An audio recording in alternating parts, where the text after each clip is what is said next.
Inside an interrogation chamber, deep within one of the great war machines of the Zeef fleet, a single human sat, tied to a chair. He was bare-chested, and the interrogator could see the scars that lined every inch of his body. These faint white lines were crossed and covered by more recent wounds, cuts, bruises and burns inflicted by the interrogator's own hand. The interrogator had long since sacrificed his own name to the Zeef god of torture and war. In return, he had been granted insight into the minds of those around him, so long as he inflicted enough pain upon them. The human was now ready, his mind and soul open to the interrogator. The interrogator's superiors wished to know what gifts the pantheon of humanity granted its soldiers, what rights were demanded of them, and how to counteract them. The interrogator stepped in front of the human, careful to make his steps ring ominously upon the metal floor. He leaned close to the human's face and smiled, as the human forced a single eye open, while the other remained shut due to the swelling. The interrogator raised a single long finger to his lipless mouth and smiled, an expression he knew to be as unnerving as a snarl.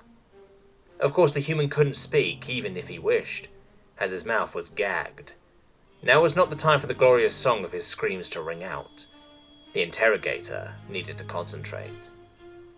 The interrogator reached out with his mind, feeling the connections wrought in the soul of his victim from the pain inflicted. He found the human soul easily. It veritably glowed with power. This was a powerfully gifted soldier indeed, the interrogator thought. The glow of his soul rivaled that of the commander of this great vessel. The human stiffened as he felt the tendrils of the interrogator's power driving deeper and deeper into his soul. The interrogator began to see his thoughts and let the experience wash into him. This would be the first route into the depths of the human soul. Crewman Jacobson had been warned during his training that some of the Zeef torturers were telepaths. Telepathy was rare enough among the Terran military forces that he had not been able to attend the resistance training, even though he had volunteered for it.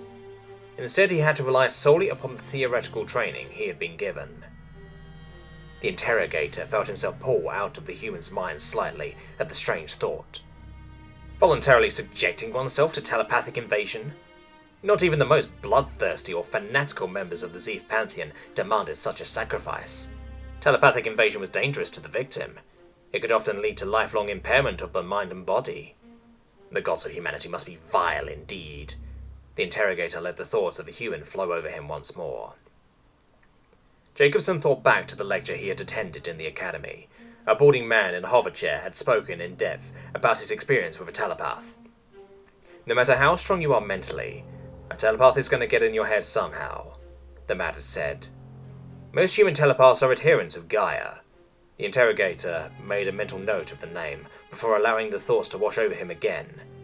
But there are a fair number of mutants who possess the ability. Not to mention the Zeef, there seem to be a large number of telepaths among them than among humanity, leading us to think they have either bred selectively for the trait, or their pantheon is freer with the gift than Gaia is. The interrogator held the thoughts in place, freezing the human's mind. He reached over to the table nearby and scribbled a note.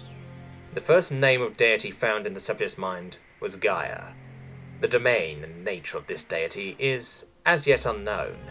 It is not yet clear if this Gaia is the name of a particular god, or the human name for their own pantheon. Further study will be required. Notably, the humans do not seem to have a large number of telepaths. This Gaia seems to hold the gift in reserve for the devout. Additionally, as a species, it seems that genetic mutation is common, possibly even accepted among the species. This may indicate a flesh-crafted deity holds primary sway over their pantheon.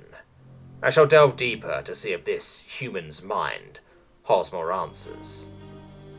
The interrogator let the human's mind flow forward, nudging slightly in the direction of this Gaia.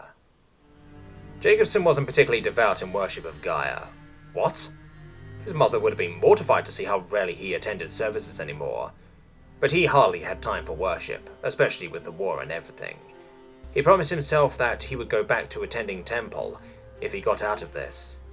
He knew that Gaia wasn't particularly fond of war, especially among her children, but he also knew that she understood the necessity of the Zeef threatening all of humanity. The interrogator once again froze the human's mind and leaned away, disturbed. This human had a soul as powerful as the most devout, and yet he rarely attended to any worship whatsoever?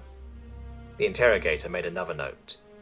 This human mind holds very little devotion to this Gaia, but I have been unable to locate any other name of deity despite turning the subject's mind towards worship in general.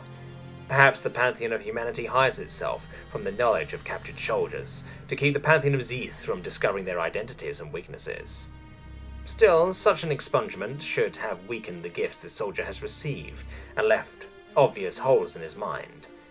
I shall need to delve deeper into the fabric of his soul to find the scars. May Holy Kref guide me. Jacobson felt the attention of the interrogator return. Those blips were strange and uncomfortable, but he recognized brain freeze from the lectures.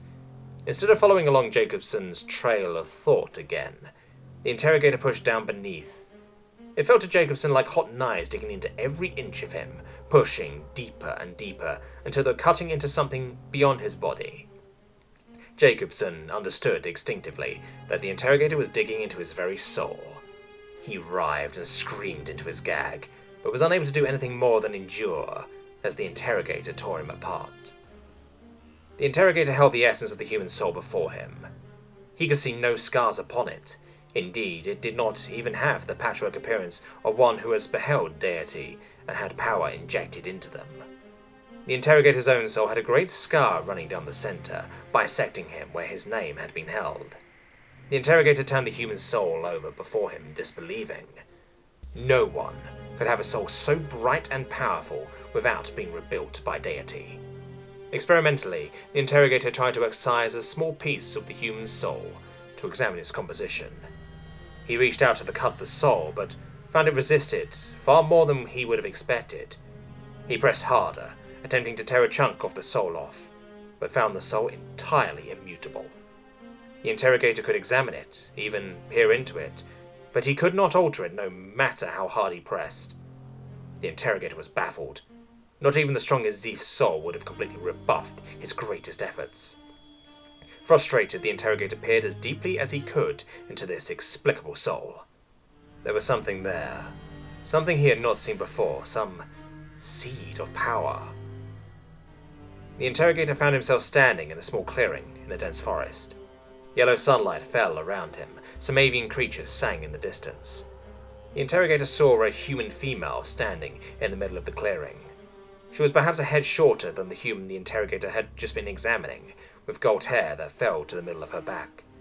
The interrogator stepped forward cautiously.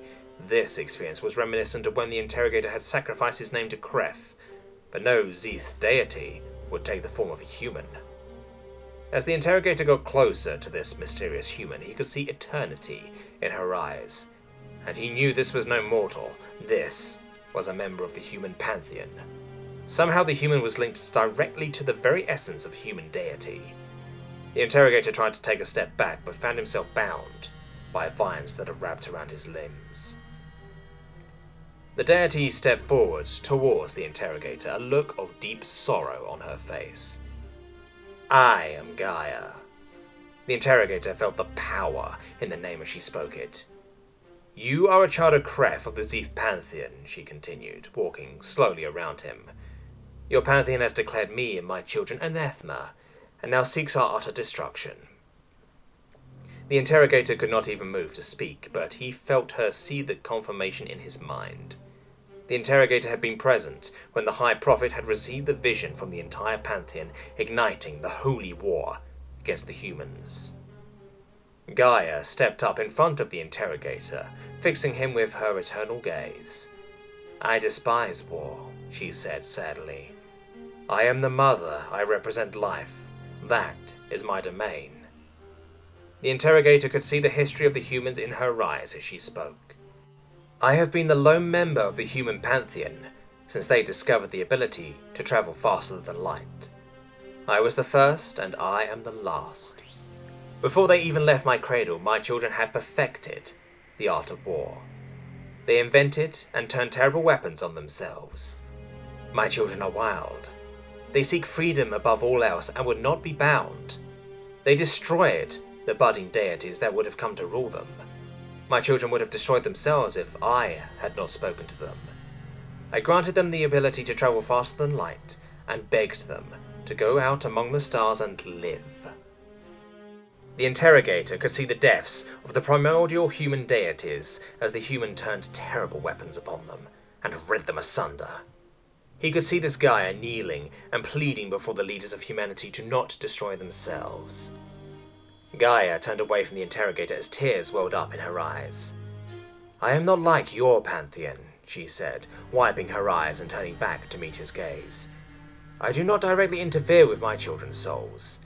But then, even referring to them as my children marks me as different from your gods, doesn't it?" The interrogator gritted his teeth. This was true. The pantheon of Zeef considered the Zeef useful tools, perhaps valuable servants to the more kindly. As far as the interrogator knew, none of the Zeef pantheon took a paternal role for his species. It was an honor to be of use to the pantheon. The souls of the most valuable servants were taken and used to enhance the next generation of Zeef. The interrogator's own enhanced soul was taken from one of these exalted ones. "As I said, my domain is life and the natural world," Gaia continued. "I cannot grant the same gifts that your pantheon grants of power in war." Gaia turned and began to walk away from the interrogator as the vines began to constrict around him. "I have instead granted each and every one of my children a seed of my power. This seed makes their soul immutable to all outside influence and grants them potential." The way Gaia said that last word made it echo in the interrogator's mind much more like Gaia's name had when she spoke it. "My children can adapt to any situation, changing and manipulating their own souls to grant themselves power. Often, like so many other things, they have turned this ability upon themselves. But your gods have given them a threat against which they can unite." Gaia wrapped her arms around herself in a posture that spoke of great fear. "I have glimpsed their potential." She turned back to the interrogator, sadness etched into her face. "I knew this potential when I first granted them this gift, and now you have unleashed it upon yourselves." The vines grew tighter, now tearing into his soul, ripping him open, pulling pieces of it off. "Take comfort," Gaia said, as darkness overtook Juka, the interrogator. "Your species will not be utterly destroyed, but your pantheon will not survive the wrath of my children."